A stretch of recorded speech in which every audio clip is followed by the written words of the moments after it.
So good morning, everyone. I'm Vern Schellinger, sitting in to host the Higher Moment Mastermind this Friday. Shira is, as you know, out on a presentation. Happy to be here to answer your job search questions. And as I said, Elke may be joining us. I hope so. So who wants to kick us off with a question? I'll go first. Okay. So, hi, I'm Harriet. I have a question about cover letters. I've heard differing things, like sometimes if they ask for a cover letter, definitely, give one. And then I've also heard nobody looks at the cover letter anymore. Don't even bother. It's not worth the time. So I'm not sure. Obviously, those are completely opposite. What's the right guidance? Okay. Before I answer the question, Harriet, are you new? Is this your I first am time? new. Yeah, I met Shira at CNM last Tuesday. Okay. All right. Okay. So Shira and I have a uh, very straightforward answer about cover letters. Okay. Send them. Oh, okay.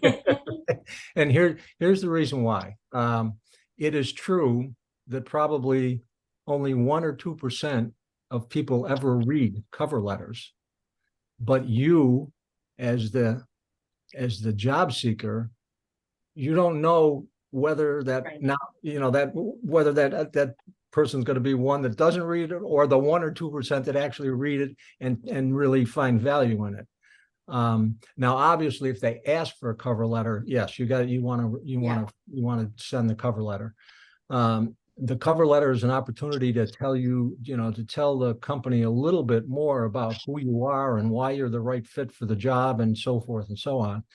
And the other thing about cover letters is, again, there is those 1 or 2% of the people that read them. Shira and I are part of that 1 or 2%. I required it when I was recruiting in HR of anybody that was applying to the company I was working for. I looked at the cover letter. I read the cover letter. It actually is, again, an opportunity to communicate more information than what's just on the resume. So. Right. And Yeah. is it, I've heard also a couple different things about the style in which you write it. So there's the sort of more conservative, very, I don't want to say boring, but it's a little bit more passive, I think, in the way it's structured. And then Okay. I've also seen, things that are maybe a little bit too much to the quirkiness. So I don't Okay. like what should you sort of strive for? Yeah, well, again, I think Shira would say the same thing here. Your cover letter, should be an introduction. It should talk about why you're applying for this company. What is it about this company, this organization? I mean, do you identify with the mission?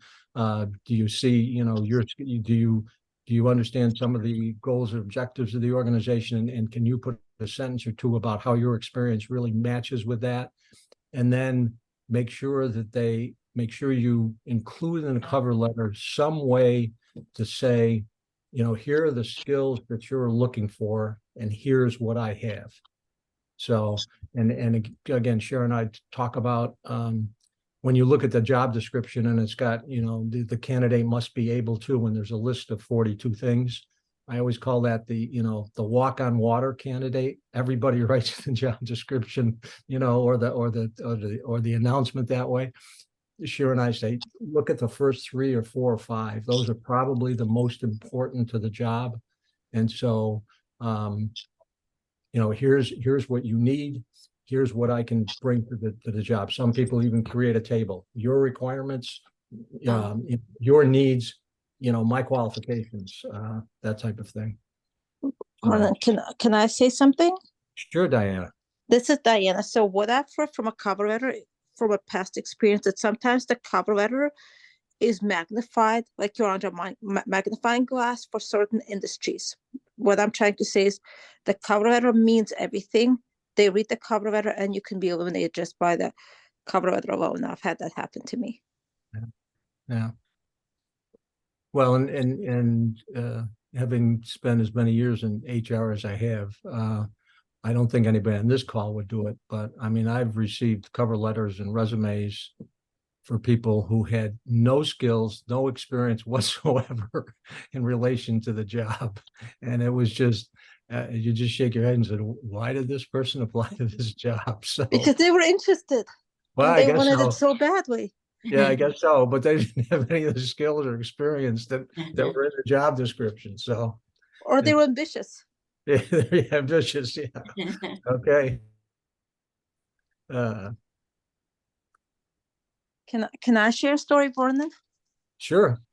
I Story. applied for a position with a Nest Academy, a small nonprofit, where I knew, okay, you're going to be edgy. Your cover letter is boring. It's something I threw up because I was like, I don't have anything to say. So I'm going to do a project where I can show you more skills. And the person that interviewed said, your project saved you to the interview because your cover letter told me nothing. I'm like, well, because there was nothing to say that day. And the project showed more than what you said in the cover letter. I'm like, it did, because I thought the project wasn't good because so I thought like, oh, maybe so what I've learned from the past experience, if you're in a communication field where I try to get into, your cover letter is magnified. They look at, oh, the comma isn't right. There's no style. It's just you're saying stuff, but there's nothing's being really said. You're just faking it or fluffing it. Well, and to your point, Diana, in my role, I really looked at the cover letter to what Harriet said and what she's heard. People, don't look at the cover letter, and those people, there are people that are like that. But again, from the problem from the job seeker standpoint is you don't know which one of those people it's going to be. You do in certain industries. They look at them, they read them, and I had someone actually, an industry person, say, "This cover letter told me nothing. You're stronger than that cover letter." And I had someone say, so, but isn't it interesting? You still have to have the skills because you can have the most edgiest cover letter, but you still have to have stuff to back up. Oh, absolutely. I mean, that's the whole object of the recruiting process from, the HR perspective and the hiring manager's perspective. We're trying to look at all of these different people that have applied and who do we believe based on what they said in the cover letter, what they said, in the resume, what they've done in the interviews. If you've had to do a quick assignment form, what did they do on that assignment?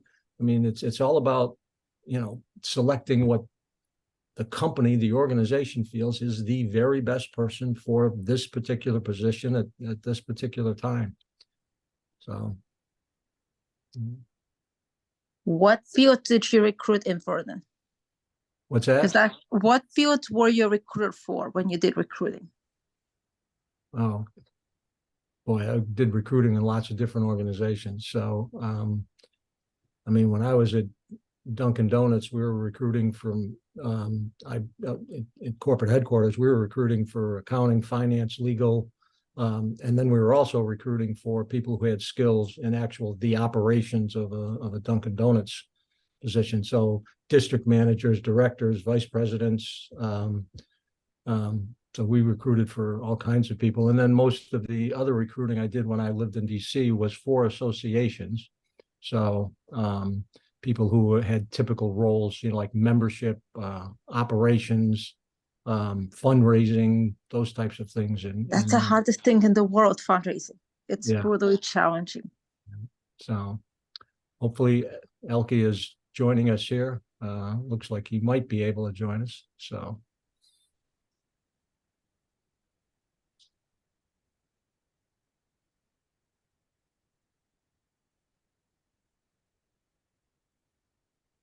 Other questions, comments, Deborah?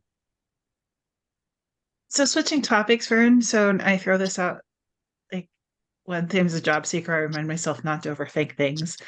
And then the parallel is, I'm going like, am I approaching my job search right? So my question's about contacting and following up, and I'm figuring out that cadence because I had a former coworker. I hadn't heard back from her. I emailed her twice, and I knew her well enough to finally be like, I'm going to try LinkedIn or texting. And I heard from her. But there's people I've tried to reach out to them on LinkedIn where people they've already accepted my request. And then I talked to another coworker who said, you should talk to this person. So I send a note and say, hey, could we have a conversation?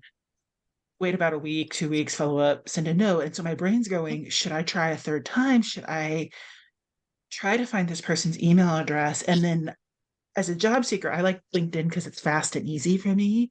But I've also started to be thinking this past week, like, maybe it's really worth my time to start figuring out when I know someone works at, let's just say Dunkin' Donuts, and I can find their email really quick. Like, should I just be going out and trying to find that? So it's kind of my question. I got up this morning in my head. I'm like, tried to connect with this person I'm already connected with twice on LinkedIn, haven't heard back.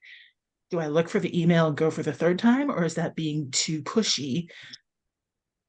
Well, I guess I'd start from the standpoint of, and I know that that can be very frustrating when you're reaching out to people and looking for help and they're not getting back to you.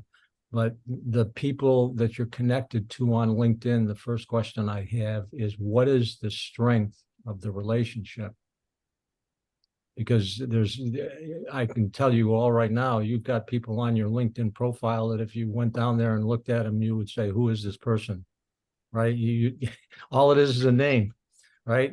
They reached out, you hit a button, and you have this digital connection, but there's no real skin in the game for either one of you to, it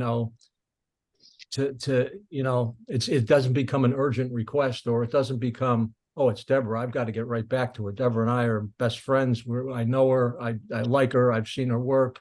We have a lot in common. We've known each other for years. We get together at least 2 or 3 or 4 times a year for coffee. And those types of relationships, those people, I would, in fact, I would be worried if I reached out to some people that I know and I didn't hear from it for 2 or 3 weeks. But LinkedIn, it really, the strength of the relationship is critical. So I guess I would say, if you reach out and you don't get any response, move on. because time's our most precious resource, and you've got to find people, you've got to connect with people that you can talk to about your job search, right? So anybody else have any thoughts on that?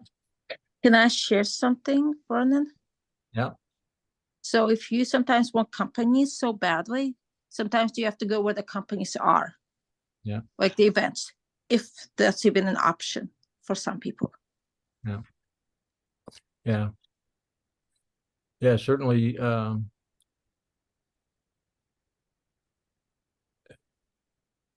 of the other avenues that you might have along those lines related to a particular company is, what industry, what sector are they in? Is there some type of an event, or is there a networking event, or is there a conference, that you might find people from that company there? Now, whether, conferences are conferences, if it's something you got to pay a lot of money for, you probably not going to go there. But where else can you get connected to people in your target company or the companies that you're targeting in your job search, and actually make a real connection? Best case scenario, sit down and have a cup of coffee with people and talk to them about the company and the job and your qualifications. So I'm just going to reach out. Elke, you're on mute. Can you hear me? Are you able to chime in at any point? Yeah, I can hear you, and good morning. Hopefully you can hear me okay. We can hear you just fine. So okay, good. I'm calling from different circumstances this morning.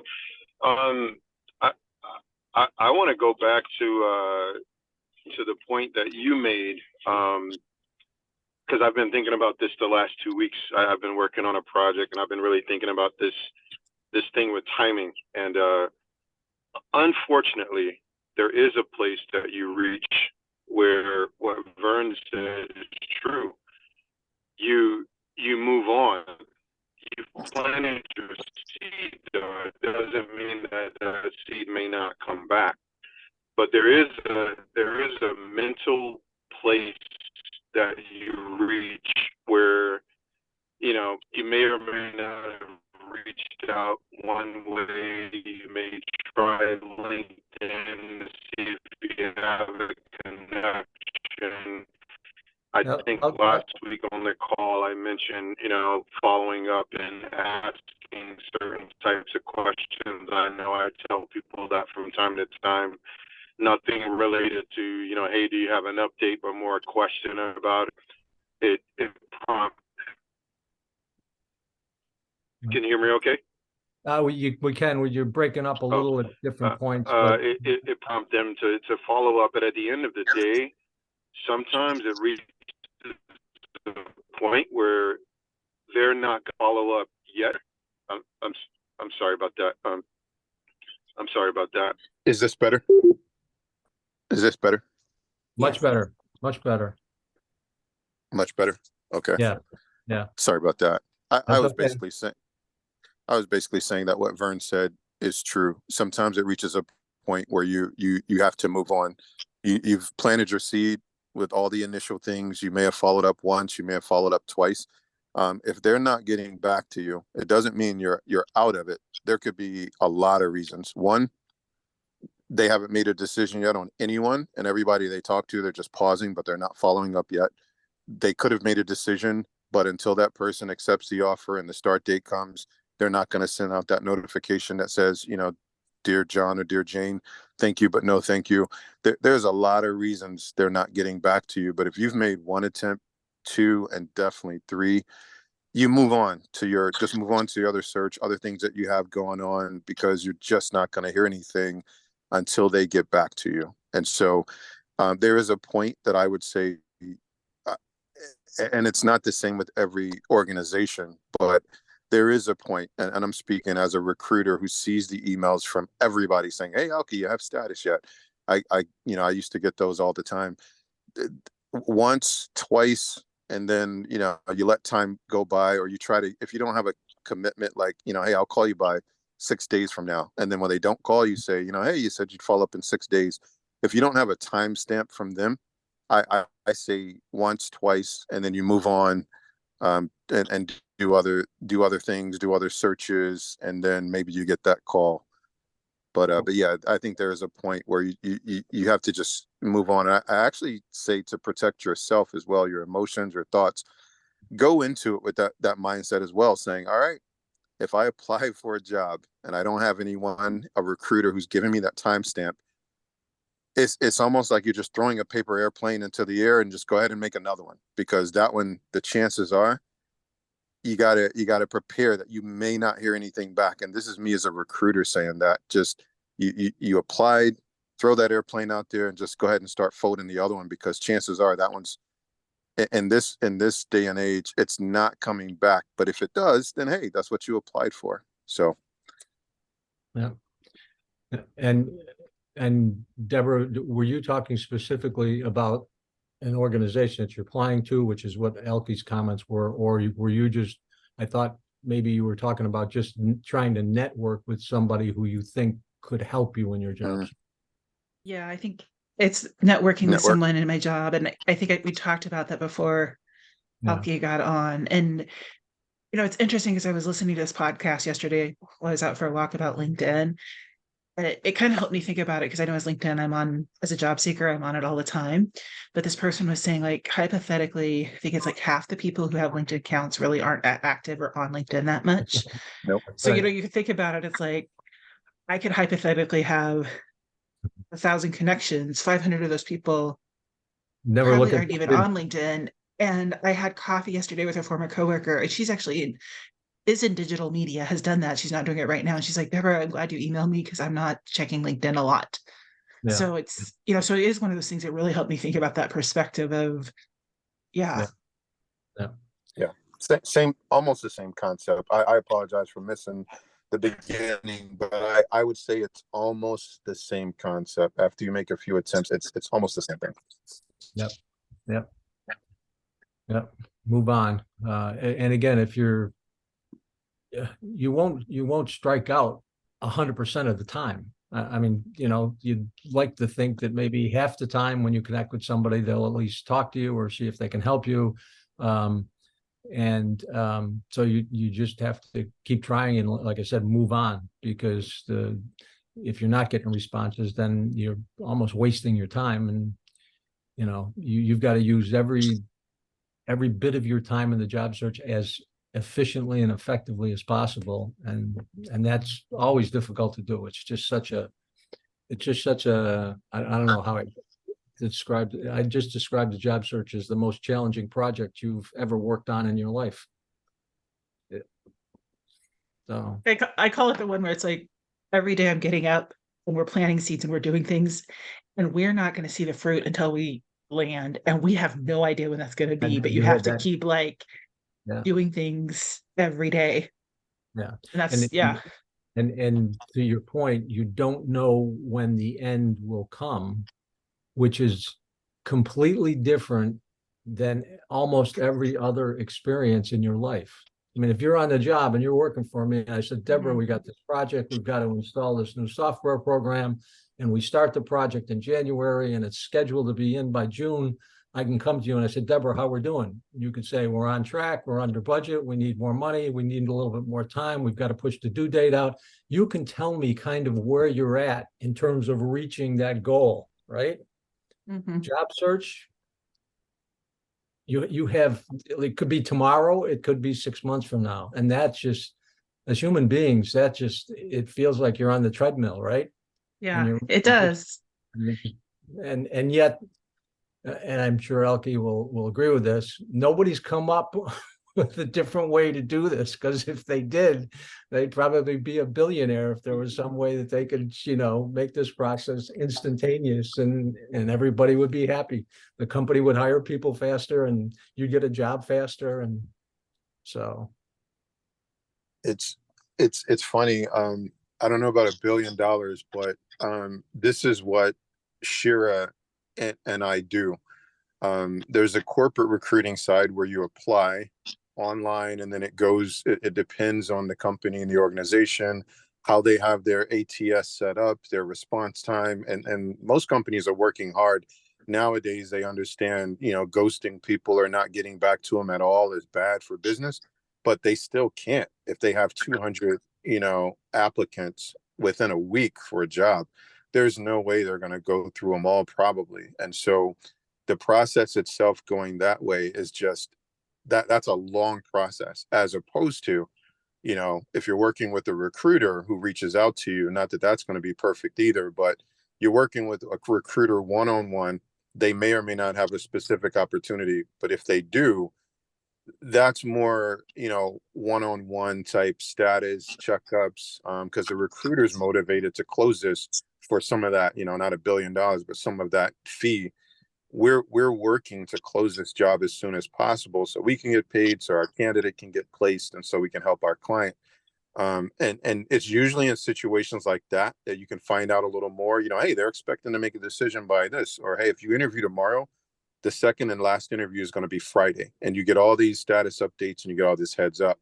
So when possible, to Vern's point, if you ever get a live body that speaks to you or calls you back for a screen or anything, most important question you can ask to try to help out and keep you at least sane is to ask, about the process and the timing. When do you expect that next call might be, or when do you expect to make a decision, or how soon or how long before you expect that I would hear from you? And then you can start getting at least some timestamps, but it's not a guarantee. And if you apply it to a system and never get a live person, you're never going to get that information. So yeah, it's definitely it definitely can be stressful and frustrating, but it is, as Vern said, it's how that apply system is set up. I don't love it, but it's the way that it's set up. other questions? I have a question about virtual job fairs. So I've not really done one. I've heard that they're very different than obviously a live job fair, but that you essentially are texting back and forth with the contacts from the company. What should you do to prepare for a virtual job fair, and how does it actually work?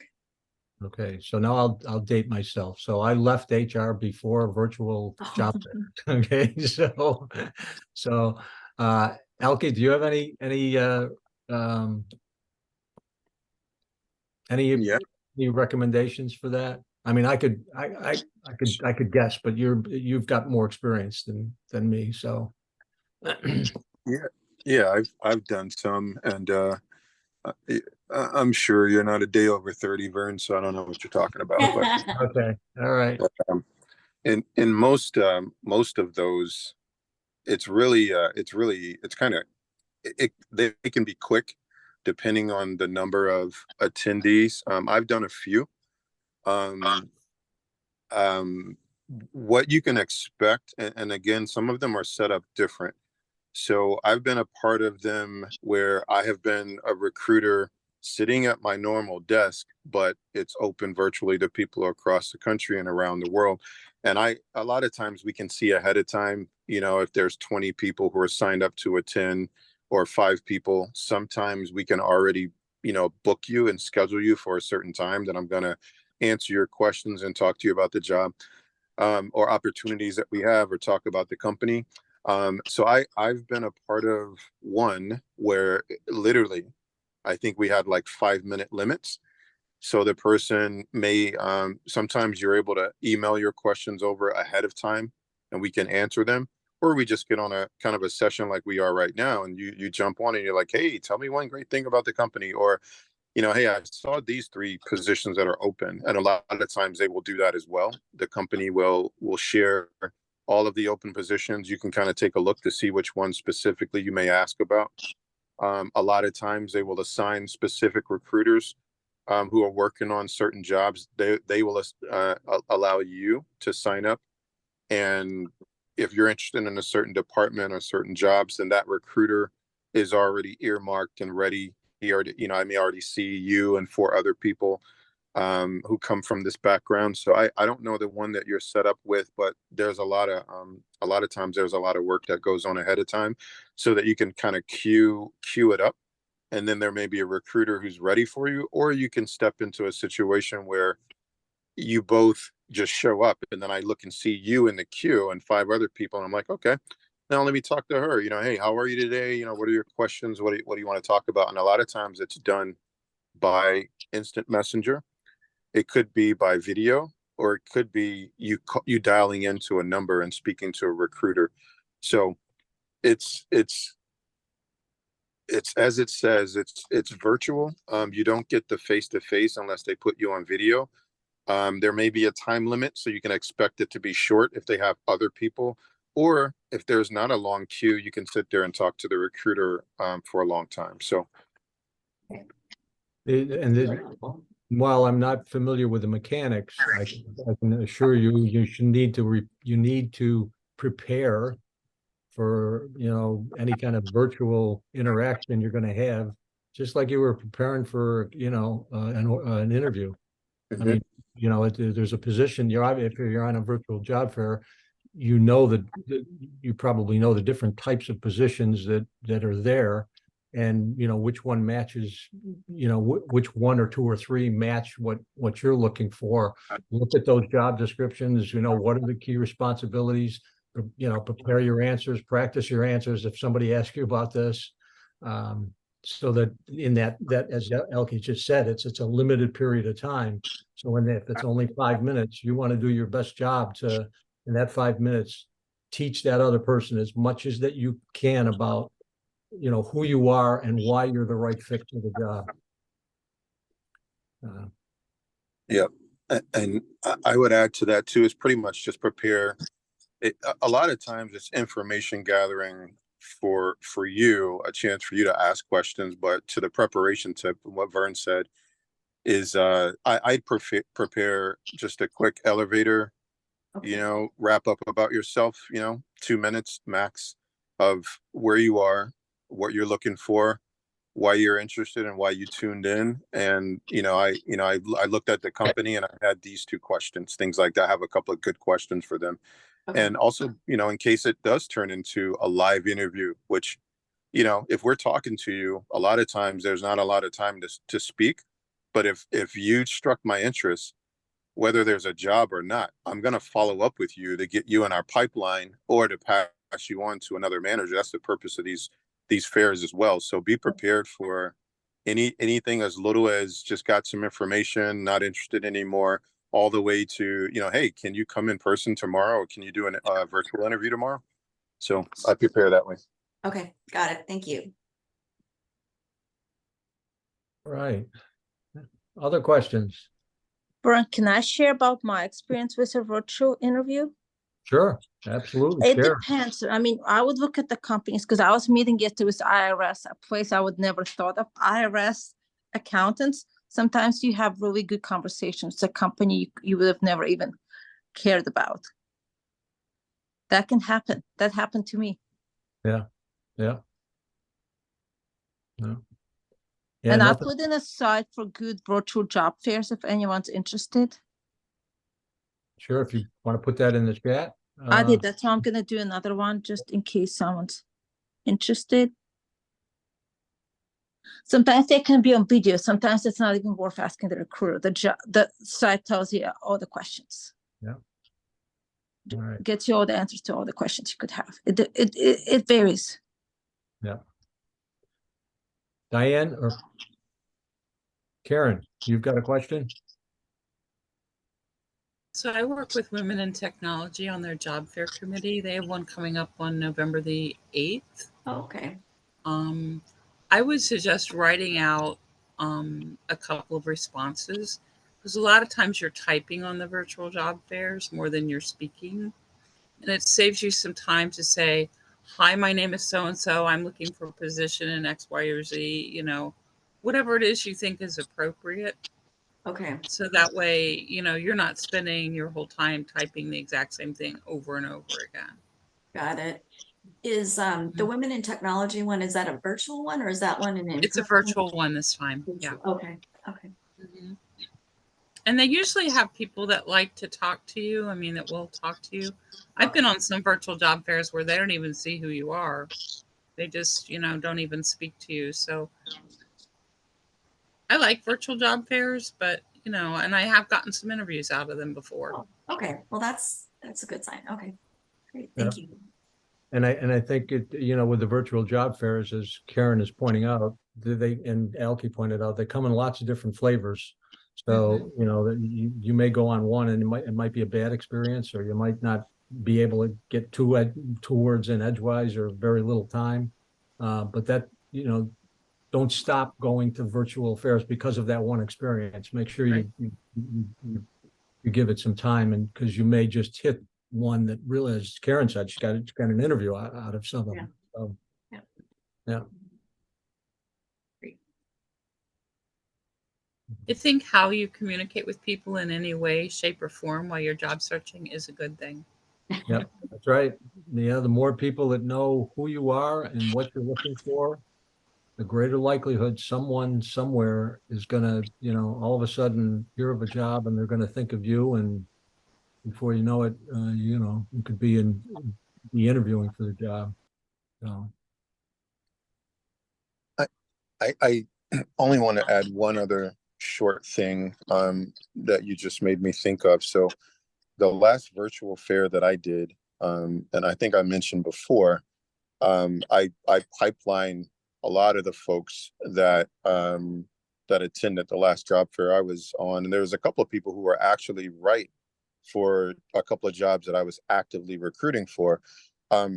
We were talking earlier about, this whole follow-up thing and when they get back to you and how long the process takes. I'll be honest, with job fairs, if I'm working internally, which I've done that from time to time when I've worked as a part of an HR recruiting team, but to her point of getting interviews from that, the last company that I contracted for, I didn't attend the job fair, but my recruiting partner that I was working with, they were opening a new facility, and so they did tons of job fairs.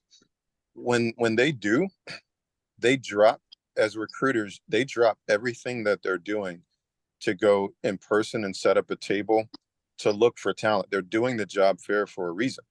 They either have to staff and there's positions they can't find, or job fairs are part of the overall recruiting scope to bring in more talent that we wouldn't ordinarily get. So a lot of times, if you meet someone face to face at a job fair or virtually, that's a unique experience where you get a chance to interact with a live human being one-on-one as opposed to applying. So I'm not going to do this on this call, but if I was rating ways to get a job or apply or get interviews or get seen in order of which ones you're going to get the quickest turnaround from. Applying for a job on the computer would drop down to the bottom. A job fair would be one of those that's up at the top, because if you don't even if I saw a job online before I even applied, if I saw it today and I knew the job fair was tomorrow, I wouldn't apply today. I would wait for the job fair tomorrow, talk to the recruiter, see if that's the recruiter that's recruiting that position, or if he can tell me who is. And if he doesn't ask me, hey, what jobs are you interested in? Or if I don't check that box, that's the chance you get a chance to be, introduced and remembered right away. And if it's a fruitful conversation, what I'm going to do as a recruiter is make a note as soon as you and I finish, or while we're talking, I'll probably send you an email right away and ask you, hey, can you talk tomorrow? And that's automatically moving you up probably past 10, 20, 30, 40, 50 applicants right there, just because we met at the job fair. So I would encourage, if you get an opportunity to attend a job fair and there is like live opportunities that you've taken a look at and seen that they have, or even if they haven't, I'd ask that recruiter, hey, take a look at my background. How do you think it matches up with the type of people you guys usually hire? Worst case scenario, hopefully you can get some feedback then and there that lets you know whether or not this is going to be a waste of your time, or is there opportunity there. So job fairs are another way to get quick feedback and potentially get interviews and opportunities much quicker than you would if you just apply. So I say that to everybody on the call, including you. Thank you. That's really helpful. Other questions? I have a question, Vern. Yeah. Is it good to sometimes do a little extra thing for when you're applying for, like, have extra ways to network, like look at networking events? Is it still good to look at specific industry or just wide networking events? I didn't quite understand the question, Diana. Repeat it. So my question is it better to focus on specific industry events or go to a broad event? That's I would, well, if you have a specific industry that you're skilled in and that's where you're applying, the industry specific events probably would be more beneficial than a broad, open job fair where there's going to be lots of different companies with lots of different industries. At that job fair, I'd go for the industry specific ones, especially if there's a real match. So for example, if and most of you are in the Metro DC, Maryland, Virginia area. I mean, for example, associations are huge in that area. So if you're looking to work in an association and there's some kind of job fair or event where the associations are getting together, then that would be a great event for you to attend, just to meet people and network with people. And you never know in some of those cases where you might discover a job or discover an opportunity. So does that answer the question, Diane? I guess, but here's why I'm asking, because I went to a college jam event because I was there and I looked at companies that were specific. Okay, I only need to meet 3 companies. If I meet outside, but sometimes you could be outside the industry event and meet people too. Is it better to keep both in your box and check? Yeah, and from an overall networking standpoint, yeah, keep both in your box. The more people you meet, the greater likelihood that somebody's going to be able to be aware of a job somewhere, someplace that you may not be aware of, or demonstrate skills that you would not know you've had. That's right. Yeah. I mean, think about any time that you're having a one-on-one conversation with anybody, or you're at a networking event, or you're at a job fair. I mean, everybody else is, anyone you're talking to, this is human nature. We start to evaluate, we start to form an impression of the other person, and communication skills is certainly part of that, right? How is this other person communicating with me, and does it feel good, or are they obnoxious, or are they dominating the conversation? And we react to that, and that either wants us to end the conversation as soon as possible, or we're engaged with this other person. They're giving us good information, and you might be able to share information with them. And so it's a much more engaging, worthwhile conversation. You walk away from that conversation feeling good, as opposed to, conversation where somebody's just, it's all about them. Those conversations are never a lot of fun, and the quicker you can end them, the better. What do you do if you're going to an event and you know nothing who the employers are? What do you do in that situation where you're coming to a mystery job fair because you know nothing about what's going to be? The employers, you have nothing to go by. What's a mystery let job me- fair? What I mean by a mystery job fair here, you're like, let's say there's a job fair in Richmond, Virginia, at some organization. You don't know who's coming. You don't know anything at all about the job fair. Sometimes you go to a job fair where you know nothing until you get there, because it's a mystery, because you don't have time to prepare. You're trying to prepare when you get there. Okay, well, I mean, you can do that. That might not be the best use of your time, because if you go to that job, like you say, if you don't know a lot about the job fair and you go to that job fair, and the only organizations that are there are organizations in a particular sector or industry that you would never work for or don't have the skills to work for, then that's not an efficient use of your time in the job search process. So I'd want to know something about the job fair, and I'd like at least a little bit of information. So if I'm taking a chance to go there, there is at least some chance that I'll meet somebody. But again, from a using your time efficiently, I try to be more focused on job fairs or opportunities that are more either in your lane or community, or both, as Cheryl would say. Sometimes it could be really good. You get, okay, I met some nice people going outside of covering outside the lines. You meet someone like Arthur, Virginia, or SOAR. You meet them. It's good conversation, but like you just feel with half of those companies, it's nothing. It was good to learn how to cover outside the lines, because if you're always. Yeah, and I'm not saying, I mean, in general, networking and meeting new people and hearing about things, that's still, that still can be a positive experience. And it might move you in forward in the job search process in some way. It's hard for me to be, when I think if you're looking for a job in a particular industry, the more people you can talk to that in industry and be specific and spend your time there, the greater likelihood you're going to, find jobs, get interviews, and move forward. Elke, anything to add to that? Or Kelly? I think you're on mute.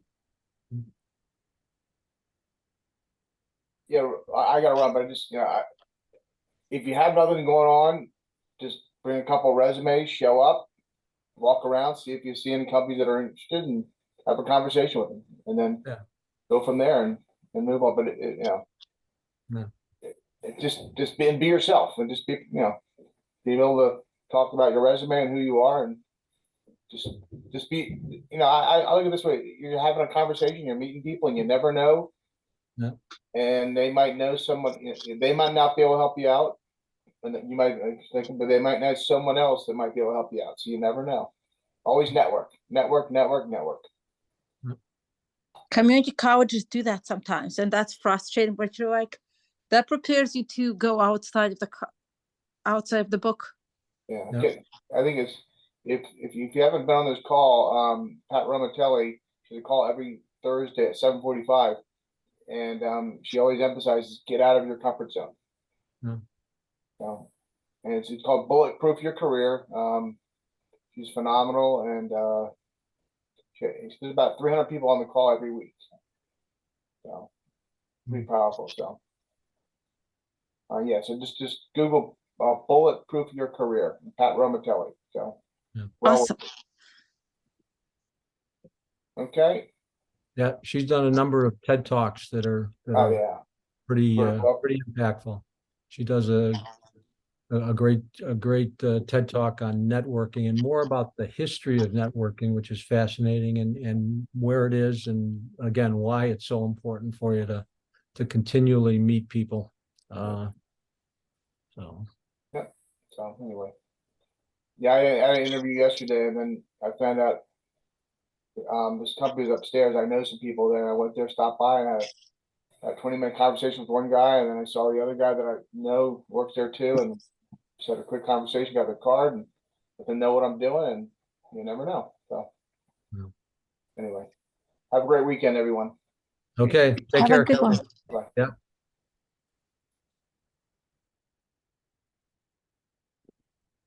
Yeah, I mean, I'll give you a quick example. In the first time that I went through the job search process, someone gave me the name of someone who I didn't know. They said, this is somebody that, she was a director of HR. You got to reach out to her.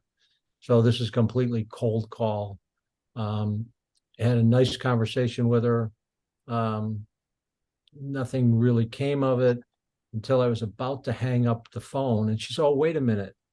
She said, I did hear of a job. There's an executive recruiter out of New York City who's looking for a strategic VP of HR.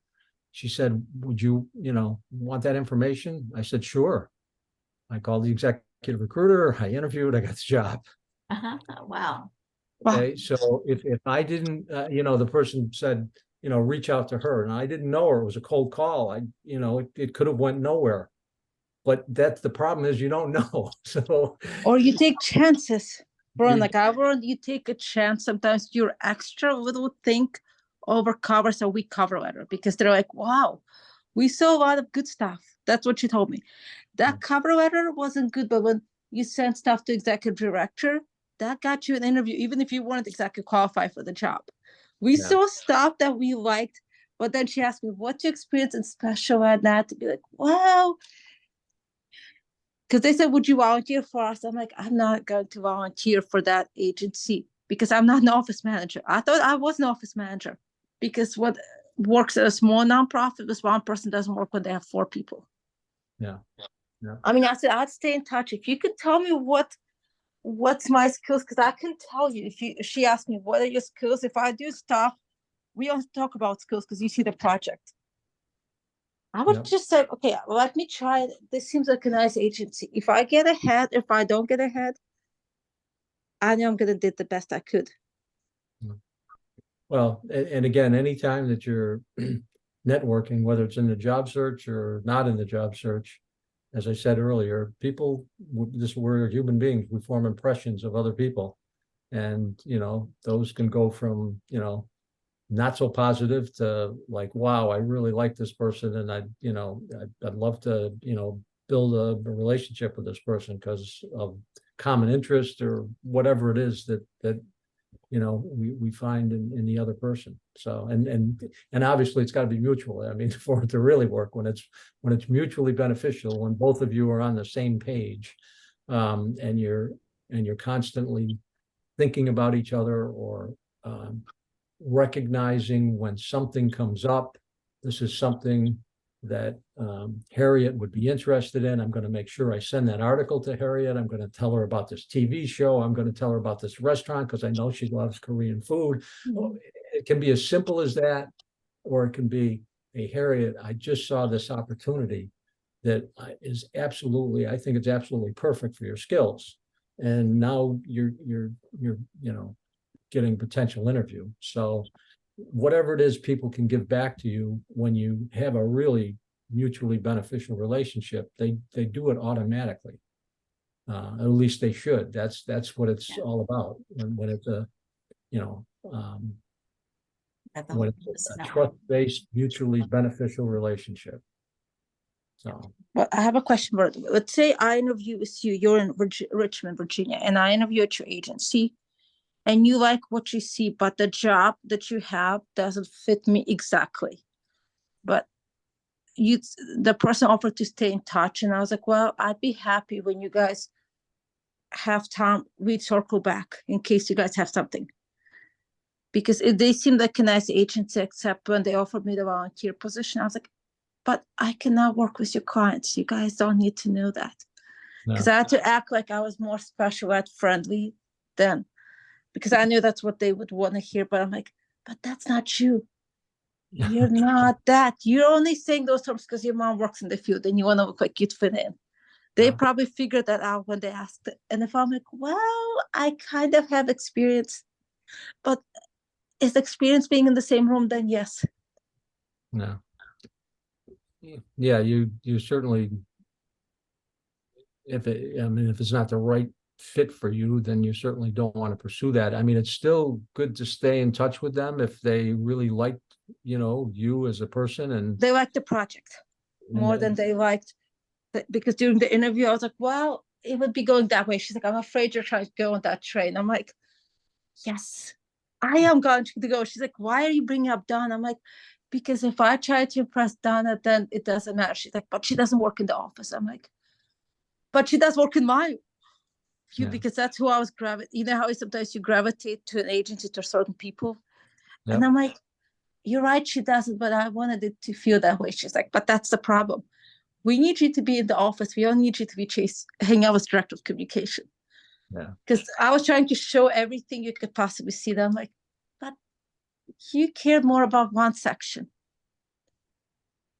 Well, and again, the person on the other side of the desk or the phone or whatever, I mean, if they're from the organization, they're trying to, get as Shira says, often, many times, the employer is trying to minimize their risk.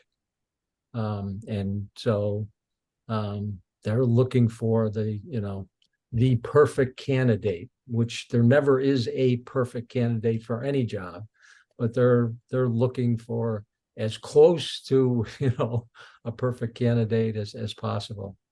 Can I ask a question? Sure. What is more important? Because is it more important to be skilled in that skill, or is it more important to fit in with the clients? Because I've had a situation happen where I was pretty good at the stuff, but the clients could have been a challenge. Well, you certainly need the skills to do that's number one. I mean, you've got to have the skills to do the job. But if the clients you'll be working with, you would have difficulty with them for whatever reason. These are the clients the organization works with. They whatever the reasons are that you'd have difficulty working with the clients, you may be setting yourself up for failure. And she noticed that really fast. She was like, you're trying to lean this way, because when I met her at the job fair, I was saying like, no filter. Real. When at the job fair, I was like trying to twist, mold everything. And I'm like, she's going to catch on. She'd caught on because thank you for interviewing with me, but we cannot move forward, because she realized that she doesn't know who she's going to get. Is she going to get the job fair girl, or is she going to get the interview person? Because those could be two different people. She could get both, or she could get, because they were a population I knew nothing about. We clicked because I had a strong resume and impressed her. She met with everybody after the job fair. Yeah.